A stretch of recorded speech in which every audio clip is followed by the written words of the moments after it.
So this day, we will going to discuss in Module 12, Bell's Meaningful Verbal Learning Subsumption Theory, and also in Module 13, Bruner's Constructivist Theory. So, Module 12, Bell's Meaningful Verbal Learning Subsumption Theory. Many educational psychological theories often criticize the expository or representational manner of teaching. They say that teachers assume such a major role in learning as providers of information, while students remain as passive receivers of information. David Ausubel, instead of criticizing this manner of teaching, proposed ways of improving it. He suggested the use of advanced organizers. His ideas are contained of meaningful verbal learning. So, based on my handouts that given to you all, I have shown there the advanced organizer of Ausubel's subsumption theory. So, the main theme of Ausubel's theory is that knowledge is hierarchically organized, that new information is meaningful to the extent that it can be related or attached to what is already known. It is about how individuals learn large amounts of meaningful material from verbal or textual presentation in a school setting. He proposed the use of advanced organizers as a tool for learning. Ausubel's belief of the use of advanced organizers is anchored in the principle of subsumption. He thought that the primary way of learning was subsumption, a process by which new material is related to relevant ideas in the existing cognitive structure. Likewise, Ausubel pointed out that what is learned is based on what is already known. This signifies that one's own prior knowledge is greater because it is based on prior concrete concepts. So meaningful learning can take place through processes. So first, derivative subsumption. This describes the situation in which the new information you learn is an example of a concept that you have already learned. So it is mean that derivative subsumption kay na process daw nimo ang information based on your prior knowledge. So next, we have correlative subsumption. In a sense, you might say that this is more valuable learning than that of derivative subsumption since it enriches the higher level concepts. And lastly, we have superordinate subsumption. Imagine that a child was well acquainted with banana, mango, dalandan, guava, and etc. But that did not know until she was taught that these were all examples of fruits. In this case, the child already knows a lot of concepts but did not know the concept itself until it was taught to her. It is superordinate learning. So the advanced organizer is a major instructional tool proposed by Ausubel. The advanced organizer gives you two benefits. So first, you will find it easier to connect new information with what you already know about the topic. So second, you can readily see how the concepts in a certain topic are related to each other. So there are types of advanced organizers. So first, we have expository. It describes the new content. Next, narrative presents new information in form of a story to students. Next, we have skimming.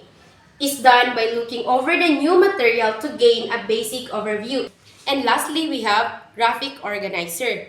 Visuals to set up or outline the new information. This may include pictographs, descriptive patterns, concept patterns, and concept maps. Application of principles. The most general ideas of a subject should be presented first and then differentiated in terms of detail and specificity. He called this progressive differentiation. According to Ausubel, the purpose of progressive differentiation is to increase the stability and clarity of anchoring ideas. And lastly, instructional materials should attempt to integrate new material with previously presented information through comparisons and cross-referencing of new-old ideas.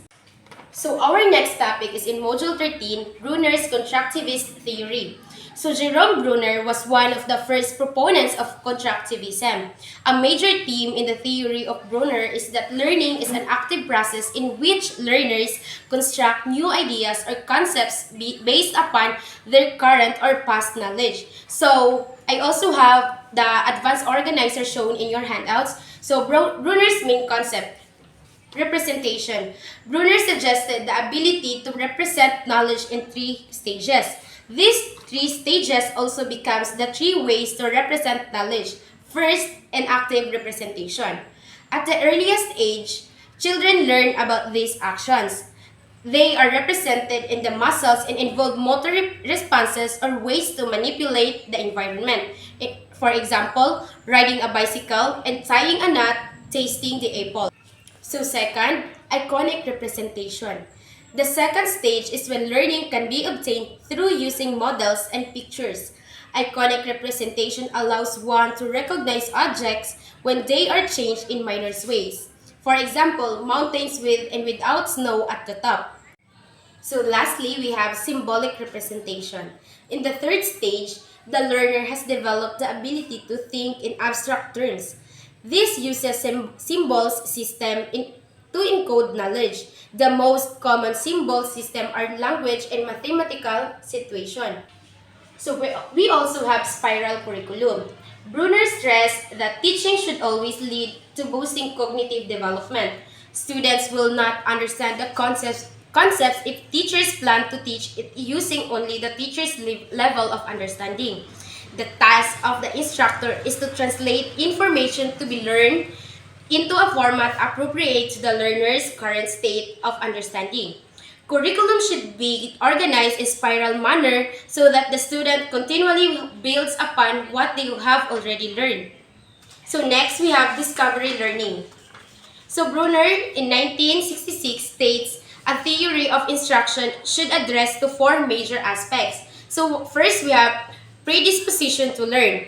He introduced the ideas of readiness for learning. Brunner's belief that any subject should be taught at any stage of development in a way that fits the child's cognitive abilities. So second, we have structure of knowledge. This refers in the way in which a body of knowledge can be structured so that it can be most readily grasped by the learner. So structure refers to relationship among factual elements and techniques.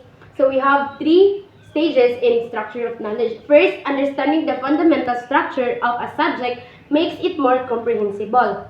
Second, to generate knowledge which is transferable to other contexts, fundamentals, principles, or patterns are best suited. And lastly, the discrepancy between beginning and advanced knowledge in a subject area is diminished when instruction centers on a structure and principles of orientation. So third, we have effective sequencing. No one sequencing will fit every learner, but in general, the lesson can be presented in increasing difficulty. And lastly, we have reinforcement.